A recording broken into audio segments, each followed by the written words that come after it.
आज आपको MSB YouTube channel की तरफ से एजुकेशन टॉपिक की सेकंड वीडियो दी जा रही है, जिसको हिंदी में बोलते हैं शिक्षा। तो शिक्षा के व्यापक अर्थ में कितने H शामिल हैं? शिक्षा के व्यापक अर्थ में 4 H शामिल हैं, जिसमें हेड, हैंड, हार्ट, हेल्थ 4 चीज़ें शामिल है 4 H में, जिसको व्यापक अर्थ में यानी ब्रॉड मीनिंग बोलते हैं। संकुचित अर्थ को बोलते हैं नैरो मीनिंग, जिसमें 3 R सम्मिलित हैं। 3 R में रीडिंग पढ़ना, राइटिंग लिखना, अर्थमेटिक अंकगणित 3 R सम्मिलित की शिक्षा है। राष्ट्रीय महिला शिक्षा समिति का गठन कब किया गया? राष्ट्रीय शिक्षा समिति का गठन 1958 ईस्वी में किया गया।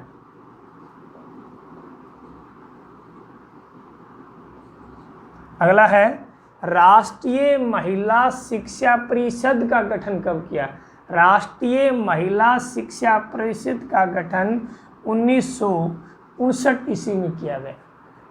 अगला क्वेश्चन है IGNO Indira Gandhi national open university की स्थापना कब की गई?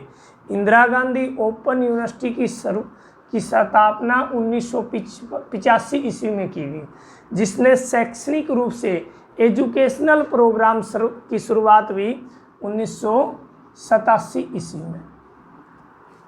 अगला है हरियाणा ओपन बोर्ड स्कूल की स्थापना कब की गई? इसकी स्थापना 1994 ईस्वी में की गई थी। हरियाणा बोर्ड ओपन स्कूल की शुरुआत। अगला है NLM नेशनल लिटरेसी मिशन राष्ट्रीय साक्षरता मिशन की इसकी स्थापना कब की गई? 5 मई 1988 को। राजीव गांधी प्रधानमंत्री थे, राजीव गांधी के शासनकाल में। और अंतर्राष्ट्रीय साक्षरता दिवस हम कब मनाते हैं? 8 सितंबर को। 8 सितंबर को हम अंतर्राष्ट्रीय साक्षरता दिवस मनाते हैं। बहुउद्देशीय विद्यालय का सुझाव किस आयोग ने दिया था? 1952-53 का जो आयोग है उसने ये सुझाव दिया था। इस आयोग के 2 नाम हैं। एक तो मुदालियर आयोग किस नाम से इस आयोग को जानते हैं, दूसरा नाम इसका माध्यमिक शिक्षा आयोग। ये स्वतंत्र भारत का दूसरा आयोग था। शिक्षा का उद्देश्य क्या है? सर्वांगीण विकास, ऑल राउंड डेवलपमेंट। जो व्यवहार के कितने पक्ष शामिल हैं? जिसमें व्यवहार के 3 पक्ष शामिल हैं। ज्ञानात्मक कोग्निटिव, भावात्मक, क्रियात्मक, मोटर 3 पक्ष इसमें शामिल हैं। अगली वीडियो मिलते हैं। Okay, thanks.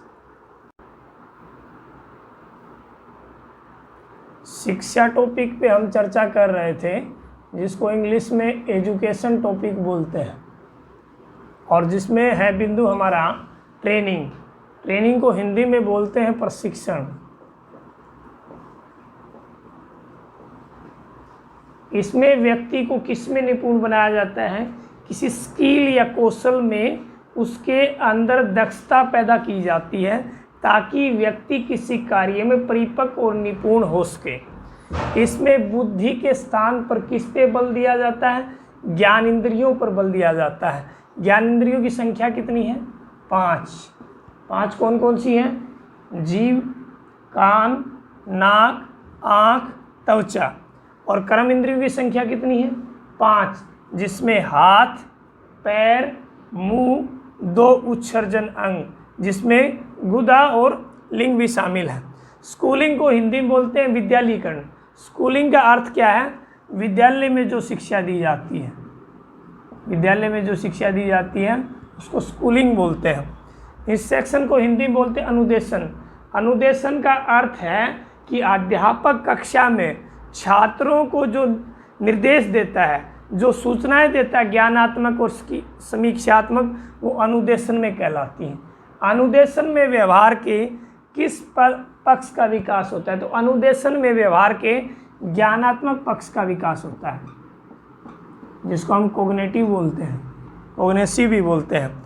प्रतिपादन में व्यवहार के किस पक्ष का विकास होता है? भावात्मक पक्ष का विकास होता है। भावात्मक पक्ष, व्यवहार के 3 पक्ष हैं, इसमें ज्ञानात्मक पक्ष का विकास होता है, इसमें व्यवहारात्मक पक्ष का विकास होता है। डॉक्ट्राइन शब्द का अर्थ क्या है? सिद्धांत या विचार, सिद्धांत या विचार। फिर है कि प्रतिपादन किस अवस्था के लिए महत्वपूर्ण होता है? तो प्रतिपादन है ये शैशव अवस्था के लिए महत्वपूर्ण है, छोटे बच्चों के लिए, क्योंकि प्रतिपादन का अर्थ है किसी एक व्यक्ति या किसी धर्म के प्रति या समुदाय के प्रति आस्था व्यक्त करना। प्रतिपादन में हम ब्रेन वॉश करते हैं, जैसे पाकिस्तान से जो आतंकवादी आते हैं वो आतंकवाद फैलाते हैं, उनका ब्रेन वॉश करके उनको भेजा जाता है। तो ये प्रतिपादन का अर्थ था, और आगे अगली वीडियो में इसके बचे हुए पक्ष पे चर्चा करें। Okay, thanks.